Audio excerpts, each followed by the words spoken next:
G'day. Welcome. My name is Zohab Khan. Today we're going to be doing a poetry workshop about imagery and descriptive language. This poetry workshop was originally made for the very cool cats over at Kent Virtual School. Big shout out to all of the staff and students over there. Cool cats. But I thought I'd share it with you as well, and for the students that couldn't make it at the workshop as well. It's only fair. So first things first, brain dump. Just like any of my workshops, I always start with a brain dump. If you haven't seen my video about a brain dump, it should be up here or up here, one of these. A quick recap of what a brain dump is. A brain dump is exactly what it sounds like. It's getting everything from your brain and dumping it on a piece of paper. You do not worry about spelling, you do not worry about grammar, you do not worry about neatness or messiness or anythingness or thisness or thatness. It's about getting words out of your brain in a flow kind of way. You don't censor yourself, you don't edit yourself, you don't worry if something is coming out really weird, you don't worry if you're sad, you don't worry if you're happy, you just chill and you be yourself, with yourself, by yourself on the paper. So to start this workshop, that's how we should do it. Let's do that for 5 minutes. For 5 minutes, anything that's in your brain, just get it out on a piece of paper. Only rule of a brain dump is you don't let your pen stop. One sentence should come after another sentence, should come after another sentence, should come after another sentence, should come after another sentence, should come after another sentence. Don't stress too much about it. If you don't know what to write about not knowing what to write about. That voice in your head, that inner monologue, get it out on a piece of paper. Go for it.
Okay, now that you've done a brain dump, next thing to do with your lovely brain is a brainstorm. Write down at least 3, let's go for 5 things that you could write a poem about today.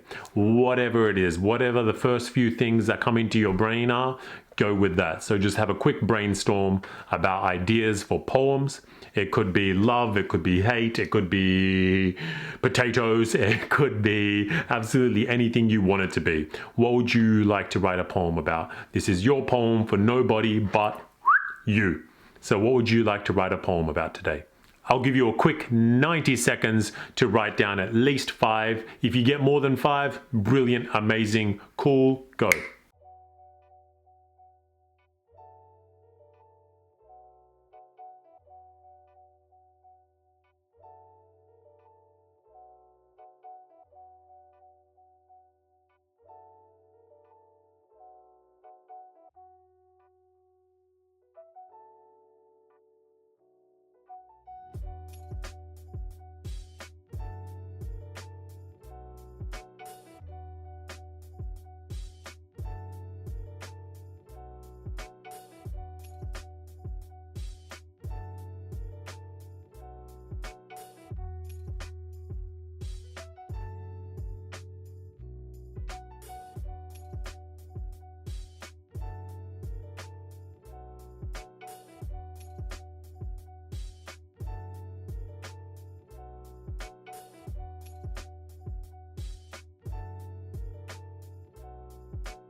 Okay. Hopefully you've got about 3, 4, 5, a few topics down. If you've got more than that, even better. Have a quick reread through the topics that you've brainstormed and pick your top one. Pick the one you're like, yeah, this is my best one. The other ones were just warm-ups. That's the thing about our brain. It takes some time to warm up. Much like what we're going to be doing in this workshop, we're going to be writing a first draft, a second draft, and a third draft, and things get better with time. So, what is your top topic? With that top topic, chuck that on a piece of paper, chuck a circle around it, whatever you need to do, and that's the word that we're going to be expanding into a poem. Imagery. Now it's imagery time. Imagery is when a writer uses descriptive language to invoke our senses and build a picture of something utilizing our senses. The way I like to think about imagery is it's creating images in your brain, and a great way to create images in your brain is the use of color and the use of senses. So, using your topic, what I'd like you to do right now is write down 2 sentences. Try to make them poetic, but don't try too hard. Keep it simple. This is our first draft. Perfectly okay just to write a really basic sentence. Don't worry, we're going to build on it. Poetry is easy and absolutely everybody can do it. So, with your topic, write down 2 sentences that relate to the sound of your topic. So if you could hear your topic, what sound would it make? So write 2 sentences about the description of sound. If your topic doesn't have a sound, you're like, man, I chose love. What is the sounds of love? Try to think abstractly. Or if you're like, man, I don't know what sound a coffee cup makes. Think of the clanging, think of the kettle, think of the that you have when you drink a coffee for the first time, whatever it may be. Think a little bit outside of the box. 2 sentences for the sound of your topic. I'm gonna give you a whole 90 seconds. 3, 2, 1, go.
Have you got at least 2 sentences to describe the sound of your topic?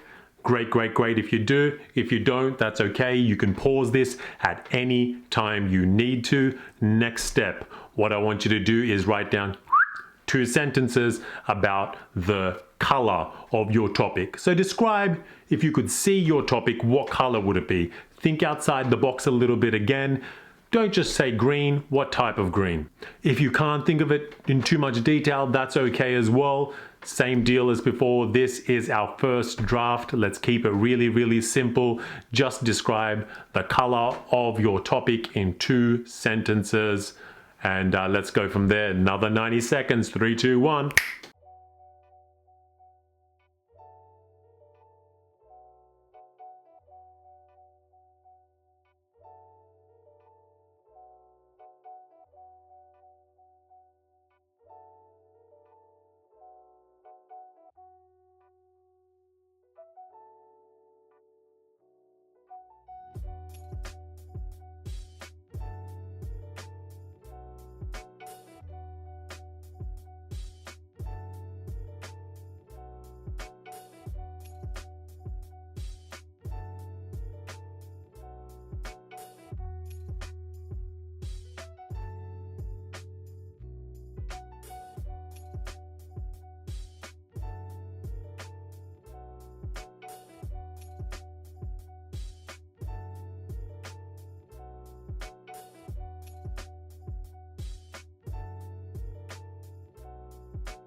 Hopefully you've got 2 sentences for that. Next is the texture. This can be a little bit tough.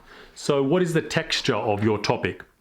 A great way that I imagine it is, even if it's an abstract idea or if it's a concrete idea, imagine that it is in your hand. What feeling would it be? What does it feel like? If you could run your fingers through it, what would be the texture of your topic? What would it feel like? Think about that.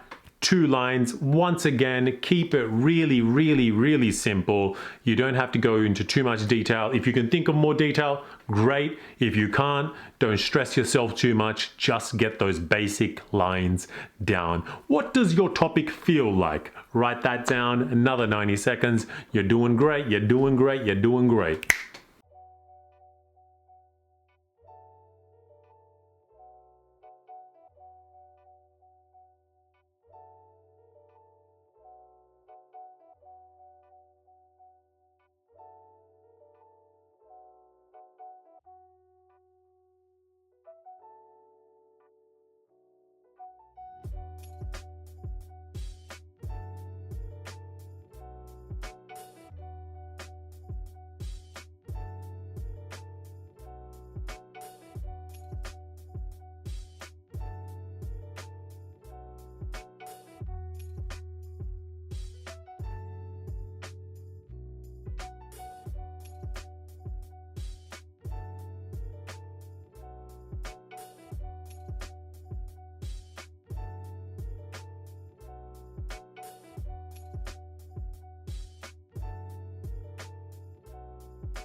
We're halfway. Next up, 2 more lines again. We're going to get these 2 lines, 2 lines, 2 lines.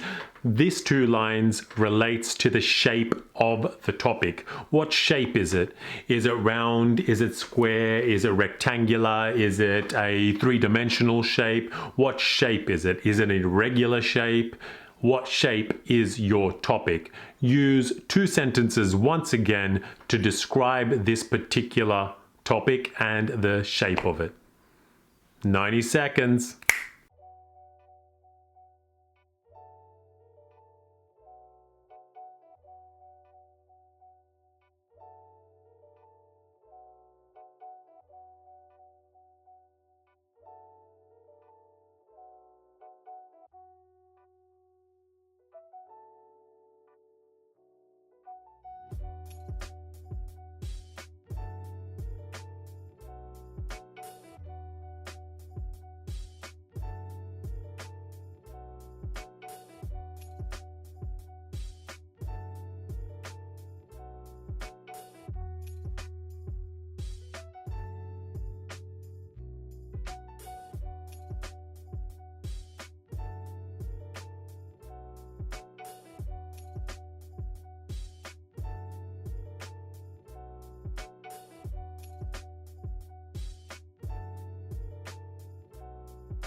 You got your 2 sentences? Lovely, lovely, lovely. Next up, movement.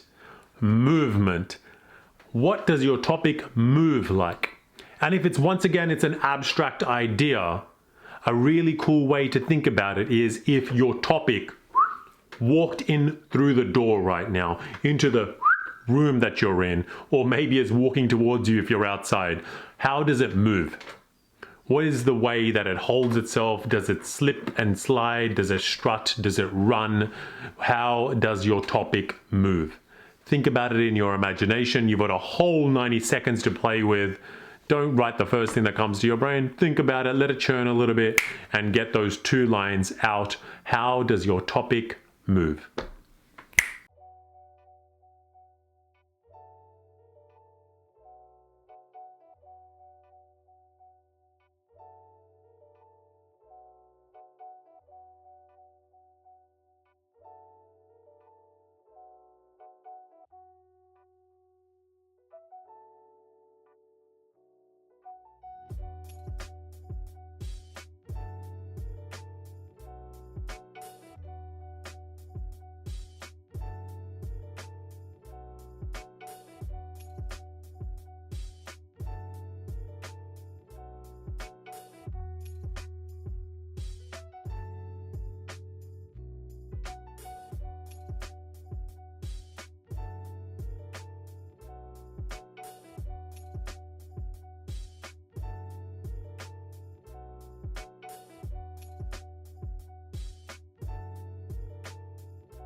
Lucky last for this imagery section is smell. Describe the smell of your topic. Is it a pewy smell? Is it a nice smell? Is it a pleasant smell? What does it smell like? Maybe you can use a simile here when you say something is like something. So what does it smell like? Describe the smell of your topic. 2 sentences. 3, 2, 1, go!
Okay. Ideally, you have about 12 lines or so. It's okay if you're a little bit off, perfectly fine. This is just our first draft. It's okay if your sentences don't make sense together. It's okay if they're super basic. It's okay if they're super simple. This is just our first that we get out of our brain and onto a piece of paper. Don't stress too much. Don't worry. I got you. Okay, let's take it to the next level now. So let's look at our 12 lines of poetry that we have. And now let's insert some concrete nouns. A concrete noun, a great way to think of a concrete noun is something that you can hold, something that you can punch. That's what a concrete noun is, compared to something that's abstract. Abstract language is something that you can't punch, something that you can't hold. So a concrete noun would be something like a car, and an abstract would be something like love or jealousy or something like that. A good way to think about it is if I was to say, think about a tree, which is a concrete noun. You could say, you can imagine a tree. Whereas if I said, think about love, everyone would generally have a different picture in their head, opposed to if you said something for a concrete noun where everyone's generally got the same picture in their head. That's a good way to think about a concrete noun versus an abstract one. So in these next 12 lines, try to insert some nouns in there, some concrete nouns, ones that you can hold in your hands. If you've already got them there, great, that's fine. You're one step ahead. What we need to do now is underline all of the nouns that you can find in your 12 lines of poetry. If you've just inserted some, great, even better. This is your second draft. This is your second edit that you're creating it with. It's about building. The way I like to think about poetry is it's kind of like a rocket ship. And a rocket ship always starts stationary and it slowly starts. If you've ever seen a rocket ship take off, it goes and then eventually just goes faster and faster and faster until it's out there in outer space. So underline all your nouns, then underline any verbs that you have. Any verbs or any adverbs that you have. These are the words that we're going to create some poetry with. So once again, I'm going to give you a whole 90 seconds to underline those nouns and verbs. 3, 2, 1, go.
Okay, hopefully you've underlined those nouns, underlined those verbs.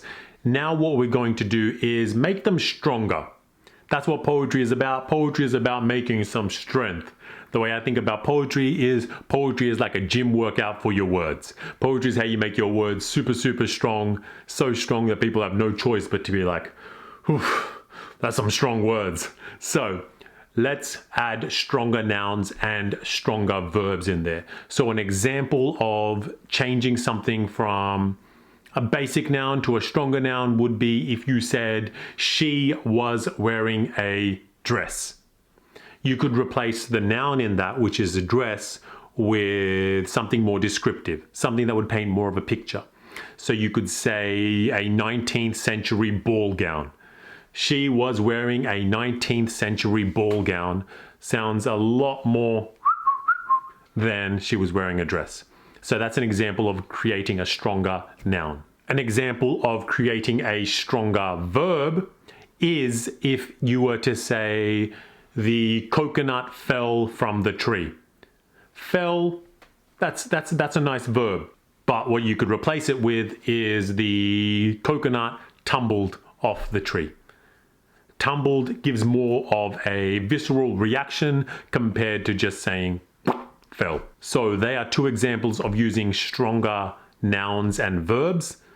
Go through what you've just written, go through what you've underlined, and try to replace those verbs and try to replace those nouns with stronger versions of them. Oh, we're getting our editing on now. Well done, well done, well done.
Okay, so hopefully you now have 12 lines or so with some stronger verbs and some stronger nouns running throughout it. What you can do now is we want to start chopping up these sentences. This is our third draft. We're going to start chopping up these sentences, taking some words out.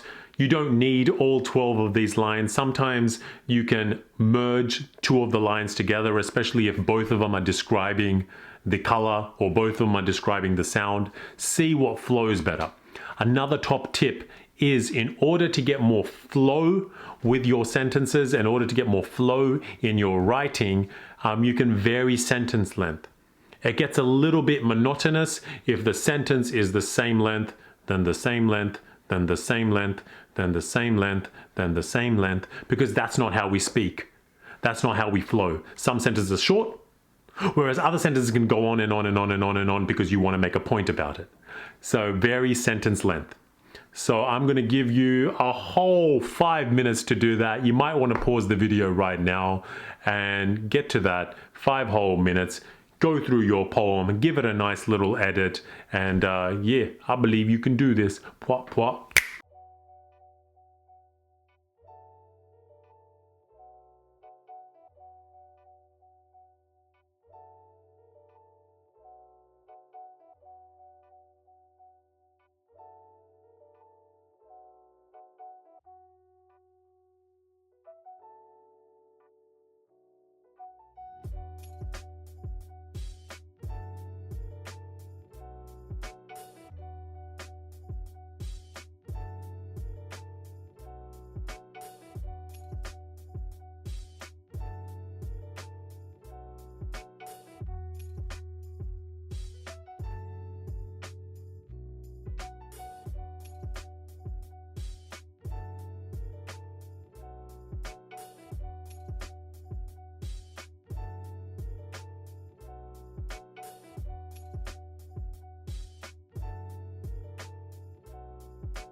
Okay, hopefully you have your poem on your piece of paper now.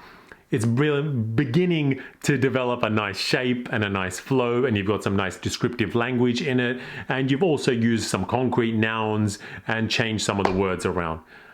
This is a great version of your poem. You can leave it here, but what I suggest is giving it a quick reread through and rewriting it from scratch. This is usually the poem that you can really hand in, enter into competitions like they're doing at the wonderful Kent Virtual School, or you can just show it to your teachers, or show it to your friends, or show it to your family, or wherever you need to do it. That is a quick way to do a poem using imagery, descriptive language, and a little bit of flow put in there as well. Hopefully you enjoyed this workshop.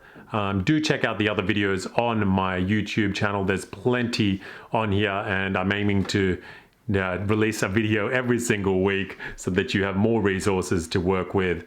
And once again, as always, thank you for everybody that supports this YouTube channel. Thank you very much for all my Patreons over at Patreon. You really do help me make these videos and make a big difference in my artistic life. So shukriya, shukriya, shukriya. I think I'm done. I think I'm dusted. Don't forget to like, comment, and subscribe. Thank you, thank you, thank you.